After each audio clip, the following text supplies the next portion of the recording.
안녕하십니까, 이창민입니다. 제가 말씀드렸던 마지막 이제 1강에 대해서 한번 다음과 같이 준비해봤는데요. 자율주행에 대하여입니다. 네, 뭐 자동차 산업에 대해서 한번 간단하게 알아보도록 하죠. 수많은 자동차들이 존재하죠. 뭐 한두 개겠습니까, 그죠? 저희가 뭐 이거 좀 약간 오래된 자료긴 한데 그래서 엄청나게 많은 종류의 자동차가 있습니다.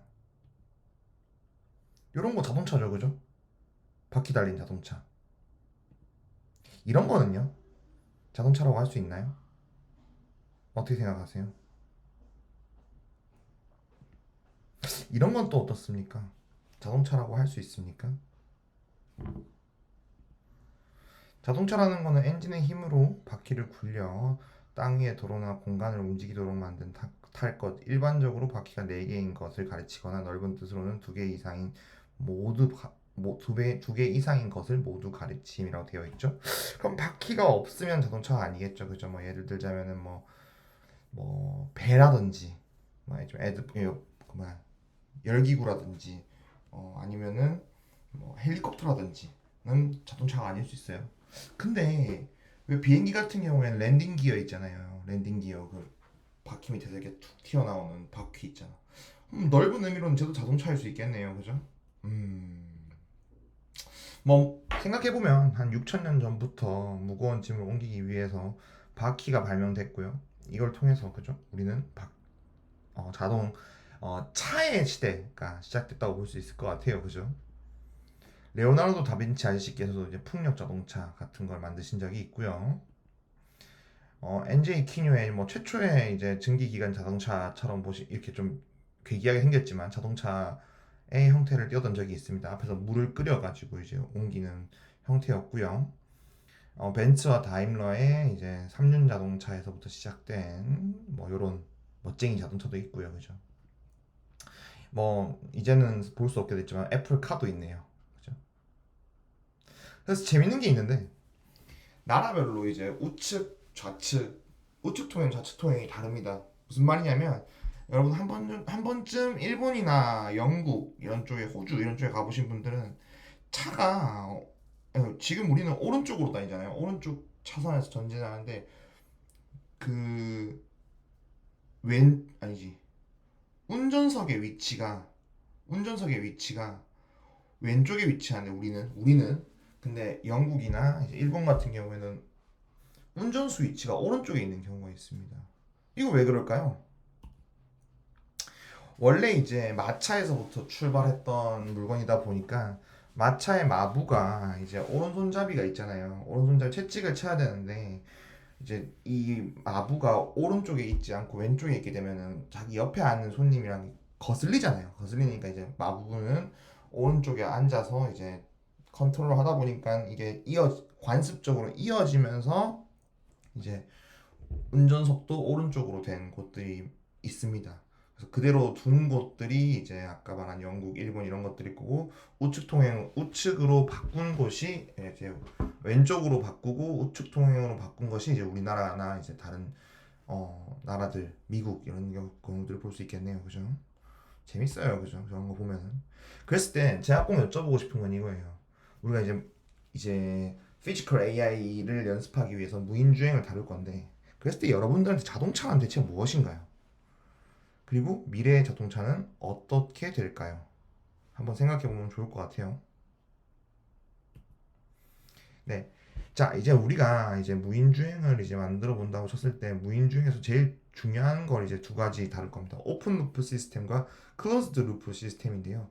첫 번째로 오픈 루프 시스템이란 입력이 들어와서 출력이 나올 때까지 컨트롤러, 액추에이터, 플랜트를 거쳐가지고 인지, 판단, 제어를 통해서 이제 바로 이제 우리가 그냥 한 번에 입력을 넣어주면은 아웃풋이 나오는 시스템이에요.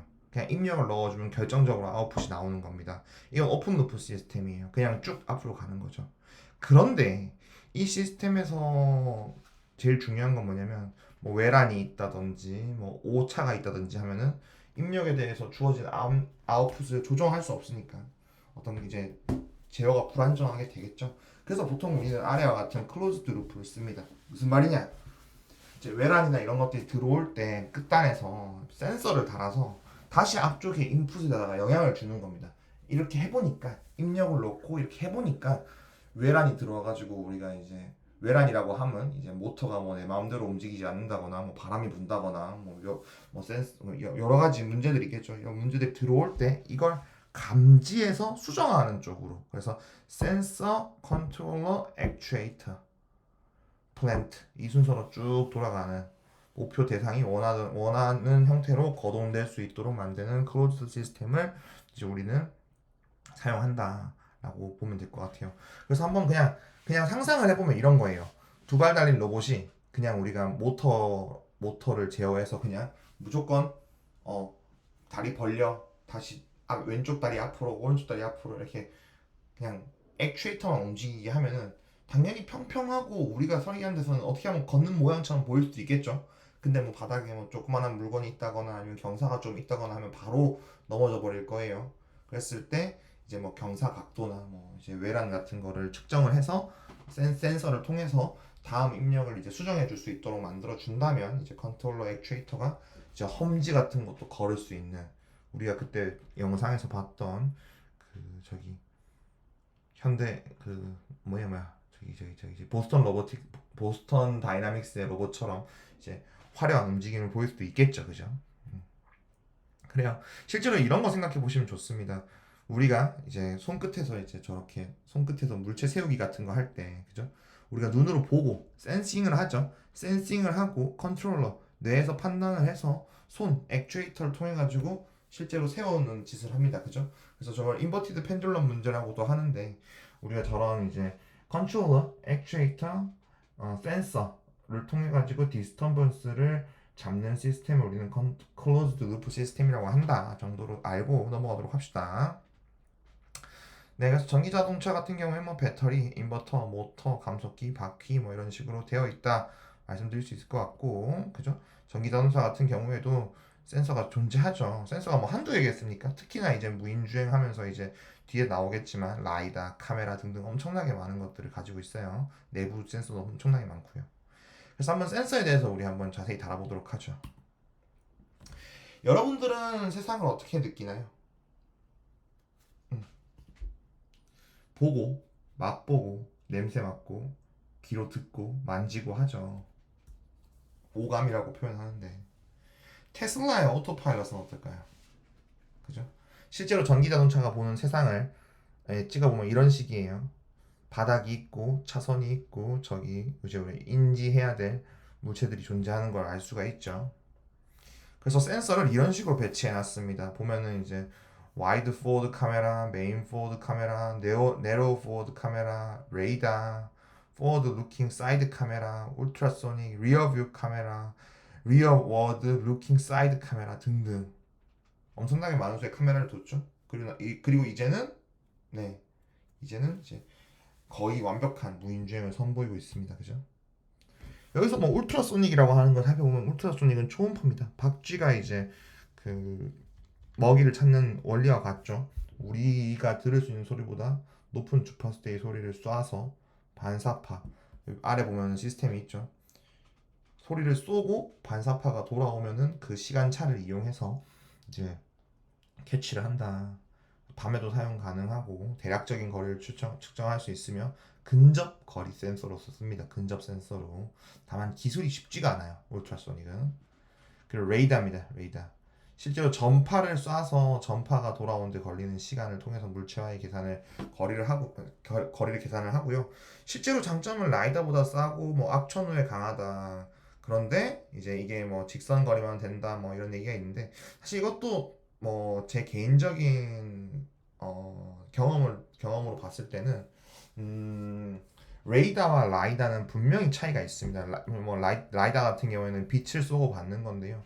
레이더는 전파를 쏘고 받는 거죠. 그 두 도메인, 전파냐 광파냐의 차이에 의한 이제 차이겠지만 두 녀석 다 일단 앞에 사실 그 저기 뭐야 울트라소닉까지 포함해서 우리가 어떤 팔을 쏘아서 맞춰서 돌아오는 걸 보는 방식인 겁니다.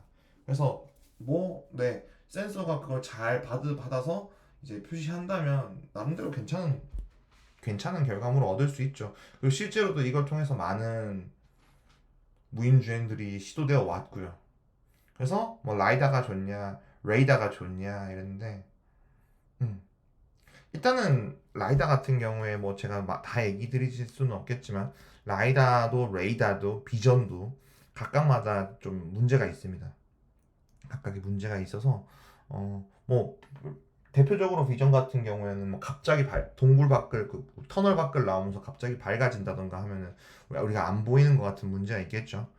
그런 것처럼 라이다도 이제 뭐 이제 가만히 서 있는 차를 못 본다던가 뭐 레이다 같은 경우에는 이제 뭐 지금 제가 잘 생각이 안 나네요. 그래서 어쨌든 이런 각각의 센서들은 각각의 특징과 각각의 문제를 가지고 있습니다. 그리고 심지어 센서들이 좀 비싸기도 하고요. 그랬을 때 일론 머스크 아저씨께서는 이제 라이다는 죽었다라고 이제 말씀을 하셨죠. 그리고 이제 비전으로 가는 쪽을 택했습니다. 왜일까요? 카메라. 실제로 들어오는 광파를 보는 거죠. 실제로 광파를 보고 이제 사진 찍듯이 이제 우리의 세상을 인식하는 거고요. 장점으로는 정보량이 많습니다. 단점으로는 그 정보의 가공이 힘들다는 거죠. 공간을 관측할 수 있는 센서입니다. 그래서 밀리파레이더 같은 경우에 뭐 작은 물체나 반사율이 낮은 물체가 곤란하다고 되어 있네요. 네네네. 그럼에도 불구하고 카메라 같은 경우에는 이제 악천후, 야간에 역광에 부적합합니다. 분명히 단점이 분명히 존재를 하죠. 그럼에도 불구하고 네 라이다랑 레이더가 이만큼 좋은데 사용하지 않는 아이고, 죄송합니다.